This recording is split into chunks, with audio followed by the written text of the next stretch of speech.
Okay, y'all, so I'm here to give the new girls some advice if you're new to the beauty industry and you need help and tips on the do's and don'ts.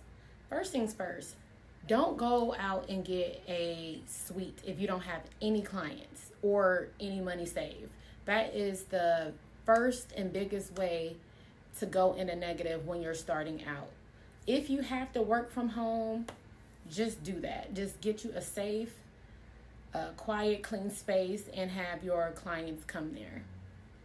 And definitely invest in your business, invest in marketing, invest in continuing your education because times has changed. And I just really wish I would have did a lot of things differently. I didn't really do my research. I found a suite, hopped out, and that suite was empty for months. No clients coming through the door. I was stressed. Okay, so if you are looking for a suite, make sure you research the area. That's one of the biggest mistakes I've made in being an entrepreneur is going to the wrong location, and it literally killed my business by like 30%. So when you find a location, make sure it's a place where you plan on staying for a while so that way your clients are used to coming to that location, they're comfortable, and it's a location where you can get out there and promote your business.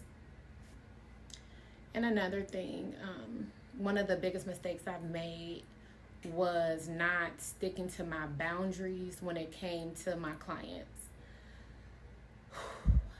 I may have to do like 2 or 3 parts when it came down to that.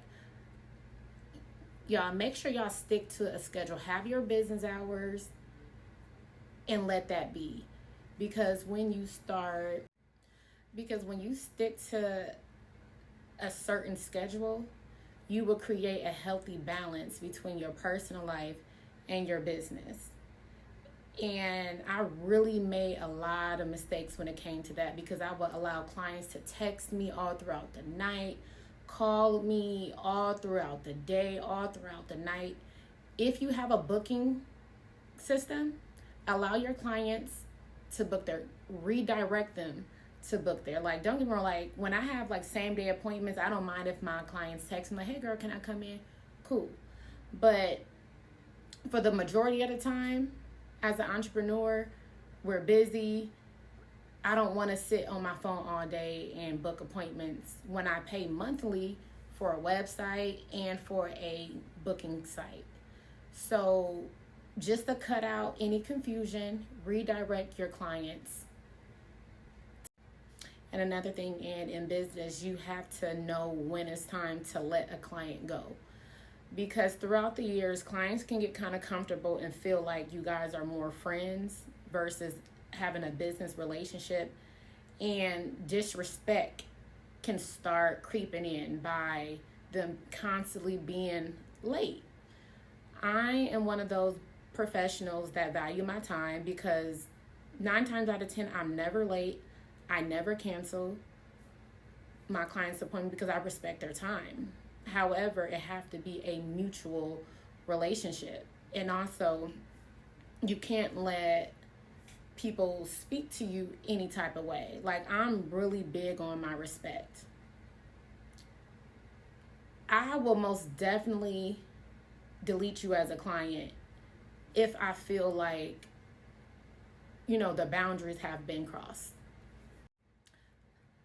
And lastly, you have to know all money isn't good money. If you have a potential client and they're asking, nothing is wrong with asking questions, but if they're just being very adamant about, oh, well, I'm picky and my last esthetician did this, my last esthetician did that.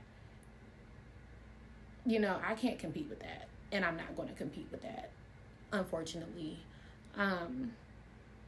You just got to know what works for you and what doesn't. That's the beautiful part about being an entrepreneur, and you have to know when not to compromise your peace for that dollar because it's not worth it. In the end, you will rather them keep their money and take their business somewhere else before they disrespect you and come in with unrealistic expectations. Okay, well, those are my tips for new entrepreneurs in the beauty industry trying to get established and get a suite, just please think about location, location, location. That's what matters.